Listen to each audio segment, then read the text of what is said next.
langsung memberikan Bener. Iya, nggak ada. Hebat kan? Dia pinter loh. Kalau ngomong tadi duit sama, itu nggak ada. Sekarang Oke. kita minta semua sobat Land of Dawn dari Sabang sampai Merauke untuk langsung memberikan semangat kepada kedua belah tim kita yang akan bertanding sesaat lagi. Apakah RRQ akan membalaskan 2-0 kekalahan mereka atau Aura akan menolak pulang membawa telur? FPL Arena, mana tepuk tangannya? Aura got the Land of Dawn. Ini penentuan klasemen peringkat kedua ditentukan hari ini yang tentunya akan dikawal oleh Kalong Gama.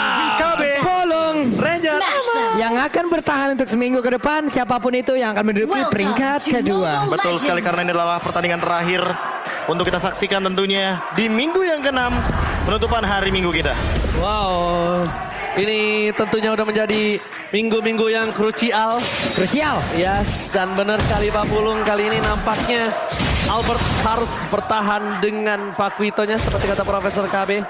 Karena posisi sebaliknya, Popeyes ini akan mendapatkan impact yang cukup besar dalam team fight nanti. Ya, kalau kita ngomongin soal impact team fight sih, Skylar yang paling unik ya.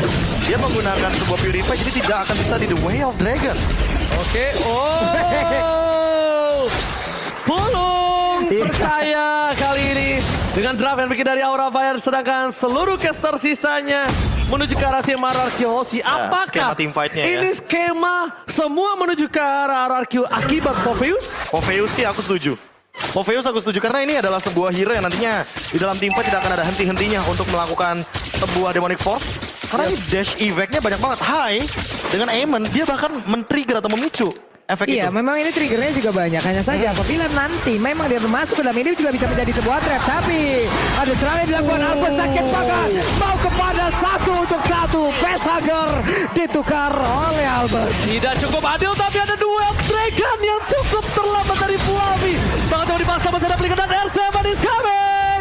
Belum ada Demonic Force. Fluffy menjadi pilihan bersama dan Oh, di mana tim? Wah, kalau menurut gua, Hai berhasil mendapatkan harta karun paling besar dari RRQ di early game. Betul. Dia menutup farmingan Albert. Dia berhasil membuat Albert kehilangan buff-buffnya. Dan dia berhasil membuat Albert timpat di turtle tanpa adanya buff tambahan. Ya, ditambah dengan power dari Aemon di sini. Kita tahu Endless Shard akan menjadi salah satu skill yang begitu mahal dan begitu menyakitkan ketika instan, apalagi dia ada di level yang kelima. Yes, tapi nampaknya kayaknya para pemain dari tim Aura Fire juga mereka tidak mau kehilangan momentum.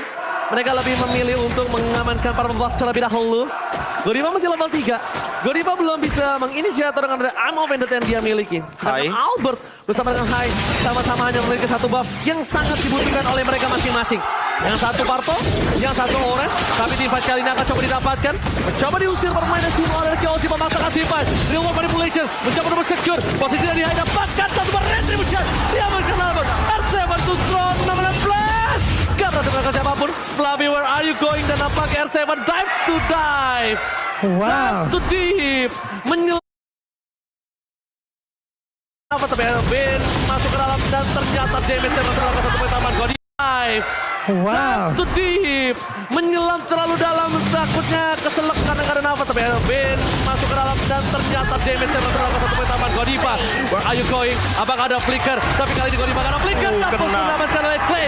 Jaden from Kogor. Gak ada celah sama sekali untuk Aura barusan karena pertempuran yang begitu baik. Bahkan Skylar pun mengambil peran utama yang banyak banget loh bro. Damage yang masuk semua. Apalagi kita tahu di sini lagi dan lagi ya. Aku sebutkan sekali lagi, Skylar bawa Purify. Itu gak respect bisa di banget The ya. Way of Dragon, jadi gak bisa ditangkap tentunya oleh Fluffy. Dan hal tersebut yang nanti akan menjadi sebuah mara bahaya ketika Facehugger dan juga Godivanya di sini dengan emblem yang dia amankan, terutama menuju kepada cooldown reduction juga bagi Godiva.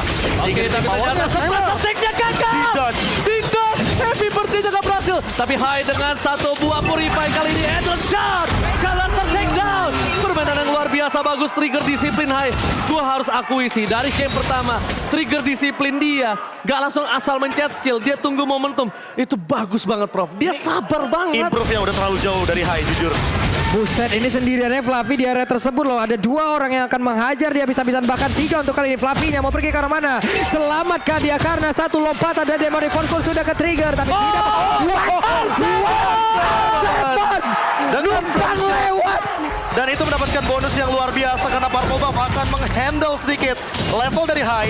Albert dia bakal sedikit lebih develop untuk levelnya. Oh my god, bukan hanya semua yang ditutup dari Aura, tapi keuntungan untuk individual R7.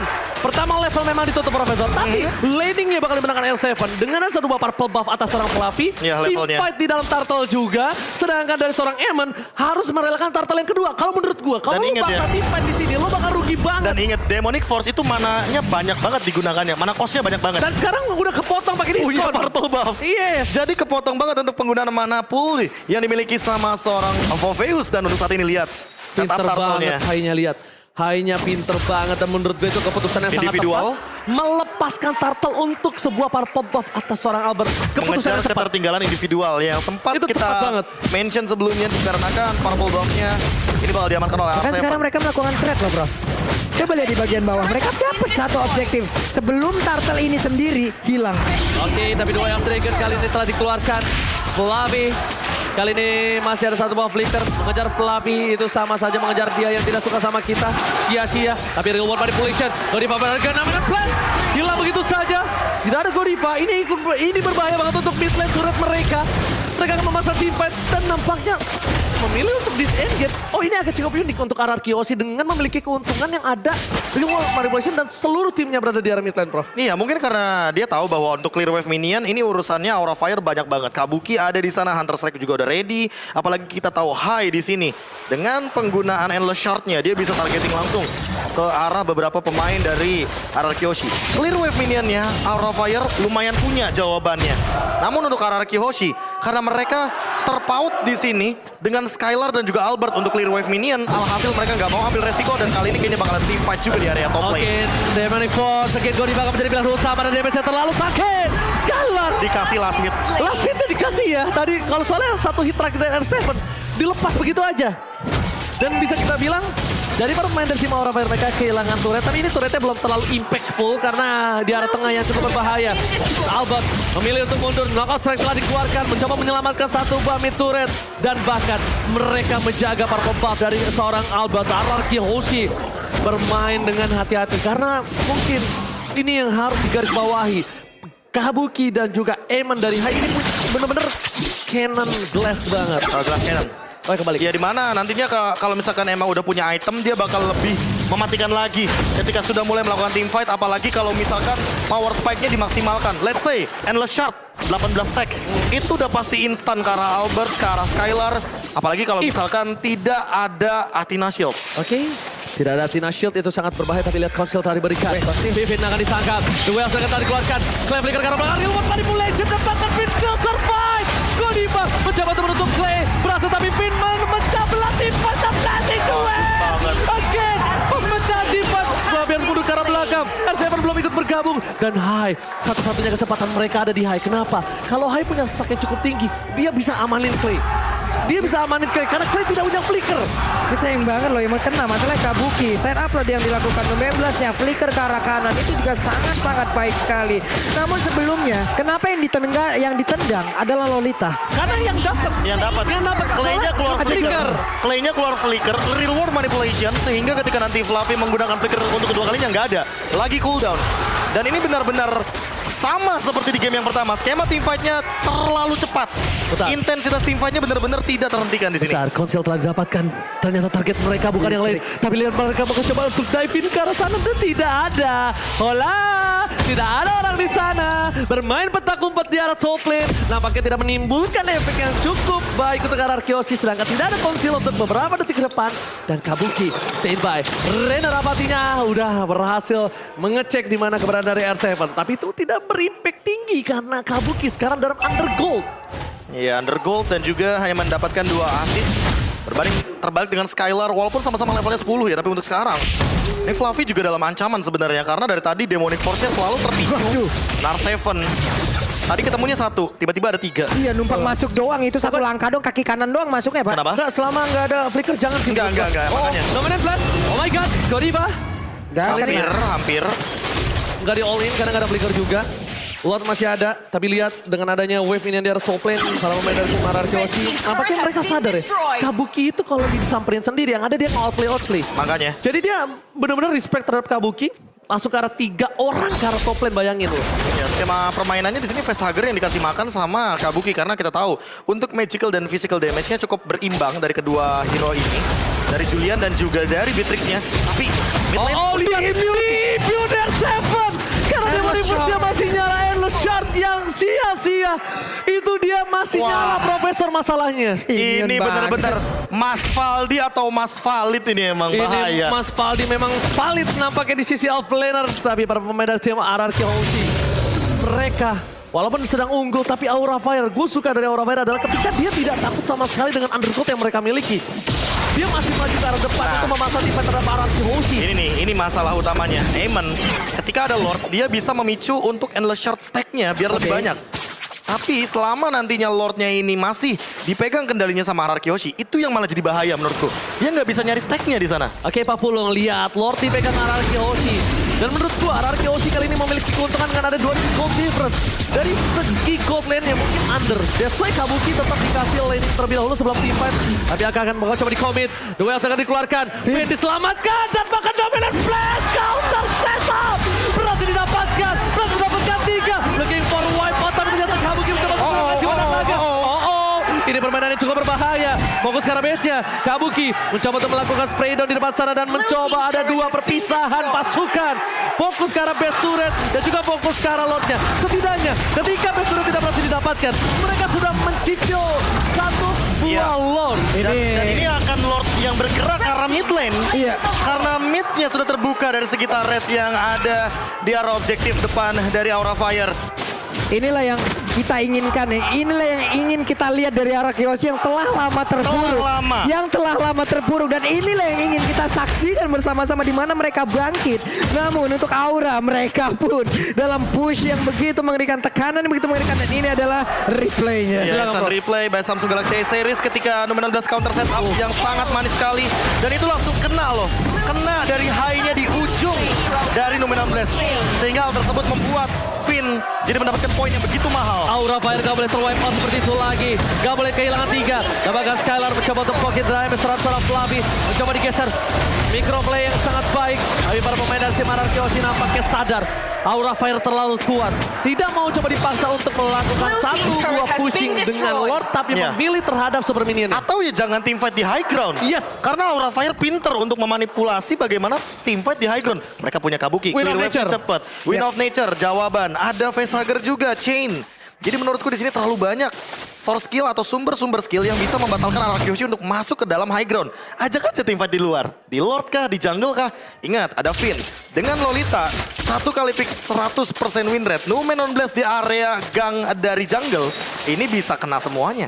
Oke, tapi nampaknya ini para pemain dari tim Aura Fire mencoba untuk melakukan cek 1 kali 24 jam terhadap bus-bus mereka. Oke. Iya, agar ini bisa mengamankan posisi Aemon dan Kabuki tidak ada yang terpick off secara sia-sia. Karena walaupun dengan ada Lord yang masih cukup jauh, ini laningnya tidak bisa di-push. Kabuki cuma punya 1 cara untuk menuju ke arah base dari tim Aura Fire, yaitu dari top lane. Tapi posisinya, map mereka gelap total, Profesor. Itu yang berbahaya. Dan sekarang untuk itemnya Skylar sudah selesai dengan Malefic Roar.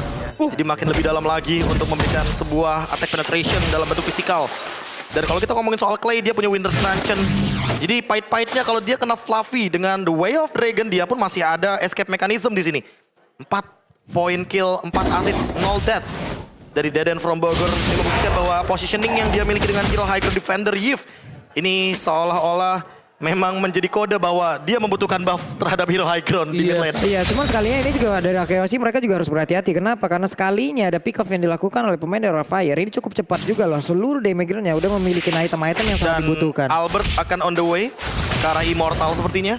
Jadi lebih ke arah respect item. Dan kalau misalkan kita melihat dari Facehugger, dia kayaknya bakal menuju kepada 1 Feather of Heaven. Bentar, ini nampaknya mereka bakal coba untuk ngebenerin laningnya dulu dari tim RRQ Oshi. Aura Fire mencoba untuk dapetin celah kecil Tapi problemnya adalah hanya ada 2 turret yang bisa melakukan sekarang saat ini. Lord telah muncul, udah di enhance, dan bahkan di sisi sebaliknya mencoba meng-pick off seorang R7 itu cukup berbahaya ketika banyak banget imun yang bakal dia dapatkan. Ya. Itu Bahkan cukup buat berbahaya. sekarang kalau misalnya kita melihat dari Skylar, dia memiliki banyak opsi. Dia bisa Blazing Duet, Knock in. Ice Queen One Frost. Oh, Ice Queen on R7. Oke, Fluffy to dive, tapi kali ini cukup berbahaya. Fluffy cancel. Dan bahkan bukan itu masalahnya. Kabuki berada di garis depan, bahkan memberikan bahkan satu bolos bahkan diamankan dan from Pokor. Kabuki kali ini terperangkap di dalam semua Demonic Force, mencoba mundur ke arah belakang. R7 bakal kejar, gak boleh pulang. Dan ternyata Pipin kali ini mencoba menghentikan pergerakan dari seorang Godiva. Dan One Punch Man is real di arah bottom lane. Itu Bahkan cukup buat berbahaya. sekarang kalau misalnya kita melihat dari Skylar, dia memiliki banyak opsi. Dia bisa Blazing Duet, Knock in. Ice Queen One Frost. Oh, Ice Queen on R7. Oke, Fluffy to dive, tapi kali ini cukup berbahaya. Fluffy cancel. Dan bahkan bukan itu masalahnya. Kabuki berada di garis depan, bahkan memberikan bahkan satu bolos bahkan diamankan dan from Pokor. Kabuki kali ini terperangkap di dalam semua Demonic Force, mencoba mundur ke arah belakang. R7 bakal kejar, gak boleh pulang. Dan ternyata Pipin kali ini mencoba menghentikan pergerakan dari seorang Godiva. Dan One Punch Man is real di arah bottom lane. Satu buah pukulan ke arah dada membuat Godiva ter-knockout. Charge-nya tadi connect dilanjutkan oleh Pakito dan sekarang waktunya untuk RKOC bisa mendapatkan sekarang kemenangan di mana mereka semuanya komplit berlima siap untuk menabrak base-nya. Ini bencana Skylar versus Kabuki. Tepakan apakah kali ini Fluffy and High sudah kembali Untuk menabrak base-nya. Ini bencana Skylar versus Kabuki. Tepakan apakah kali ini bakal menjadi one strike boost karena Fluffy and High sudah kembali menuju ke arah lane of dark. Oke. Kabuki hanya menjadi bonus patient. Fluffy dengan cepat berubah menjadi roket dan Wesker. Ini tandanya Kabuki mode attack yang harus berhati-hati bermain dari tim Anarkios yang tengah dikeluarkan. Clay, tapi nampaknya sang raja bangun dari tidurnya kah? Dan terlihat masih lebih tertancap mencoba menyelamatkan Eamon. Eamon gak bisa bertahan. Godiva terseksa. Immortality, bonus patient belum menjadi salah satu pilihan teman. Dan ini dia raja dari skala raja bangun dari tidurnya dan berhasil membalaskan dendam mereka. Wipe out. Wow, bangkit dari tidurnya raja dari skala raja, back on the track, memberikan permainan terbaiknya, membuat semuanya pun tercengang dengan apa Untuk 2-0. Tanpa balas. Tanpa balas. Yes. Jadi kita bisa bilang fair untuk kedua belah tim. Fair enough. Fair enough. leg 1 Aura 2-0. On track. Setelah